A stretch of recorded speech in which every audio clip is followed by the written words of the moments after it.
Hello बंधुगण मो ना खुशबू।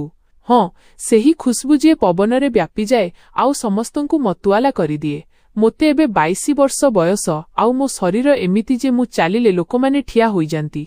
मो कमर पतला किंतु जेउ स्थानरे नजर अटकी जाए सेगुड़िक टिके भरा भरा। मो बाळ लंबा कला कला आउ जेतेबेले मु ताकू खोला छाड़े लागे जेमिति किछि जादू होईगला। मो आखि बड़ बड़ आउ ओठ एमिति जे हसीदेले ही दिल जीति नियंती। मु गोटे छोट गाँरे रुहे किंतु सहरर झियमानंकठारु कम नुहे। एबे आपण भाबुथिबे मु एते खोलाखोली भाबरे काहींकी कहुछि कारण आजि मु मोर गोटे कहानी सुनाइबाकू जाउछि जहा मो जीवनर गोटे अंश। ए कहानी अंकितर आउ मोर किंतु एथिरे किछि एमिति अछि जहा आपणंकु भाबिबाकू बाध्य करिवो।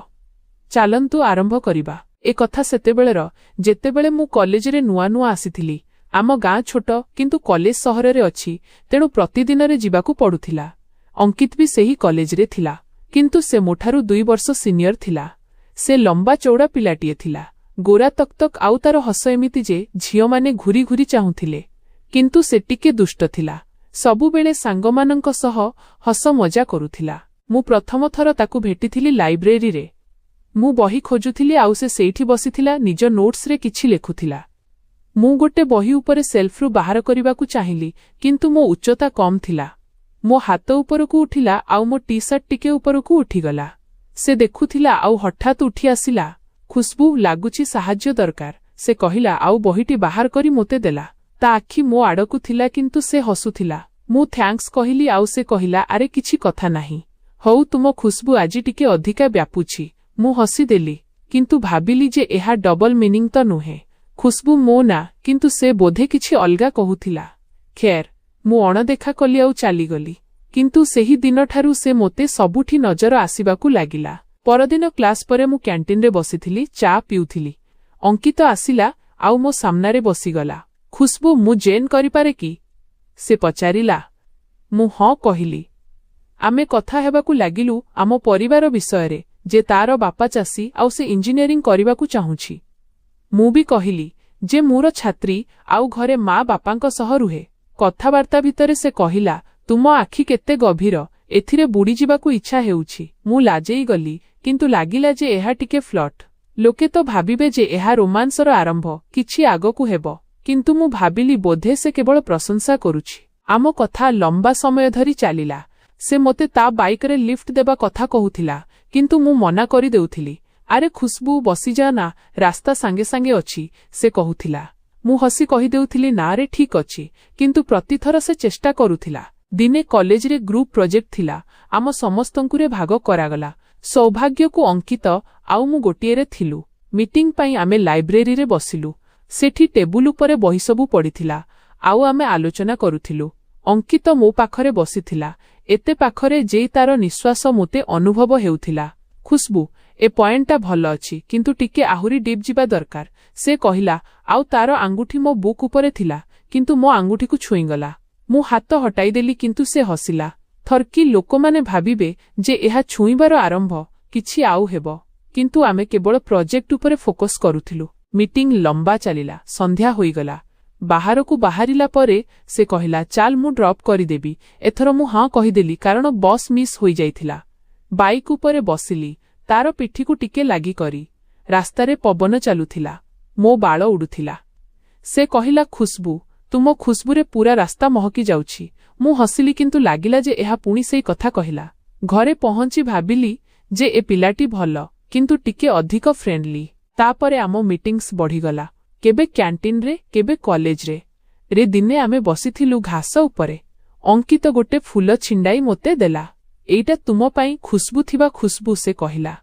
मु नेली आउ आमे हसिलु। कथाबार्ता घर विषय रे हेबाकू लागिला। मु कहुथिली जे घरे भाई भौणी नाहांती तेणु एकाकी लागे। से कहिला मु अछि ना एबे आउ एका रहिबो नाही। ता कथारे गोटे उष्मता थिला जहा थरकी लोकमानंकु लागिबो जे रोमांटिक टच किंतु मो पई एहा बंधुता थिला। दिने से कहिला खुशबू तुम स्माइल देखिदिल तरळी जाए। मु लाजेई गली किंतु किछि कहिली नाही। आम कथाबार्ता एबे फोन रे भी हेबाकू लागिला। राति रे मेसेज आसे गुड नाइट स्वीट ड्रीम्स तुम विषय रे भाबुछि। मु रिप्लाय करुथिली किंतु भाबुथिली जे एहा अधिक हेउछि। प्रोजेक्ट शेष हेबाकू जाउथिला। ଶେଷ ମିଟିଂ ଘରେ କରିବାର ପ୍ଲାନ୍ ହେଲା। ଅଙ୍କିତ କହିଲା, ମୋ ଘରକୁ ଆସ, ମା ଅଛନ୍ତି ଘରେ। ମୁଁ ଗଲି। ତାର ଘର ଗାଁରେ ଥିଲା। ବଡ଼ସା। ମା ଚା ବନାଇଲେ।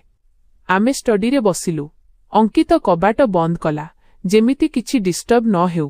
ଆମେ କାମ କରୁଥିଲୁ, କିନ୍ତୁ ସେ ମୋ ଆଡ଼କୁ ଚାହୁଁଥାଏ। ଖୁସବୁ, ତୁମ ସ୍କିନ୍ କେତେ ସଫ୍ଟ ଲାଗୁଛି, ସେ କହିଲା, ଆଉ ମୋ ହାତକୁ ଛୁଇଁଲା। ମୁଁ ହାତ ହଟାଇଦେଲି। ଅଙ୍କିତ, ଫୋକସ୍ କର। କିନ୍ତୁ ସେ ହସିଲା। ଲୋକମାନେ ଭାବିବେ ଯେ ଏବେ କିଛି ହେବ ରେ ଏକୁଟିଆ। କିନ୍ତୁ ମା ମଝିରେ ଆସିଗଲେ ସ୍ନାକ୍ସ ନେଇ। ଆମେ କାମ ଶେଷ କଲୁ ଆଉ ମୁଁ ଚାଲିଗଲି। ରାସ୍ତାରେ ଭାବୁଥିଲି ଯେ ଏ କଣ ହେଉଛି। ଏବେ ଆମ ବନ୍ଧୁତା ଗଭୀର ହୋଇଯାଇଥିଲା। ଅଙ୍କିତ ମୋତେ ସବୁ କଥା ସେୟାର କରୁଥିଲା। ଦିନେ କଲେଜରେ ସେ ଦୁଃଖୀ ଥିଲା। ମୁଁ ପଚାରିଲି, କଣ ହେଲା? ସେ କହିଲା, ଘରେ ପ୍ରୋବ୍ଲେମ ଅଛି, ବାପାଙ୍କ ଦେହ ଠିକ୍ ନାହିଁ।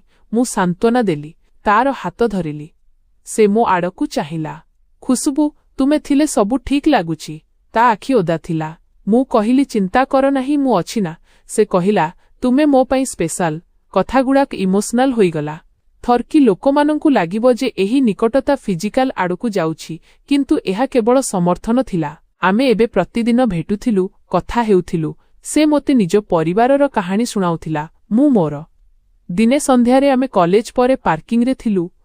ଅଙ୍କିତର ବାଇକ୍ ଖରାପ ହୋଇଗଲା। ଖୁସବୁ, ଏବେ କଣ କରିବା? ସେ କହିଲା। ମୁଁ କହିଲି, ଚାଲ ପାଦରେ ଚାଲିବା। ରାସ୍ତା ବେଶୀ ନୁହେଁ। ଆମେ ଚାଲିବାକୁ ଲାଗିଲୁ। ରାସ୍ତାରେ ସେ ମୋ କାନ୍ଧ ଉପରେ ହାତ ରଖିଲା। ଥକିଗଲ କି? ମୁଁ କହିଲି, ନାହିଁ। କିନ୍ତୁ ତା ହାତ ସେଠି ଥିଲା। କିଛି ହେବ। କିନ୍ତୁ ଆମେ କେବଳ କଥାବାର୍ତ୍ତା କରୁଥିଲୁ। ଘରେ ପହଞ୍ଚି ସେ କହିଲା, ଥ୍ୟାଙ୍କ୍ସ, ତୁମ ସହିତ ସମୟ ଭଲ ଲାଗେ। ତାପରେ ଦିନେ କଲେଜରେ ଫେଷ୍ଟ ଥିଲା। ଆମେ ଭାଗ ନେଲୁ। ଡାନ୍ସ ପ୍ରାକ୍ଟିସ ପାଇଁ ଆମେ ଏକାଠି ଥିଲୁ। ଅଙ୍କିତ ମୋତେ ଧରିଲା।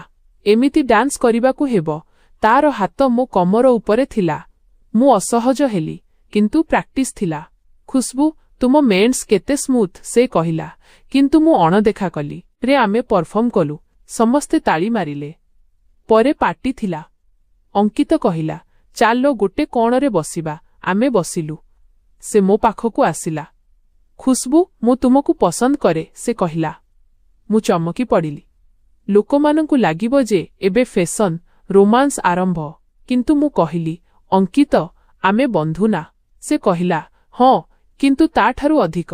ମୁଁ ଭାବିଲି, କଣ କରିବି? କଥାଗୁଡ଼ା କେବେ ସିରିୟସ୍ ହୋଇଗଲା।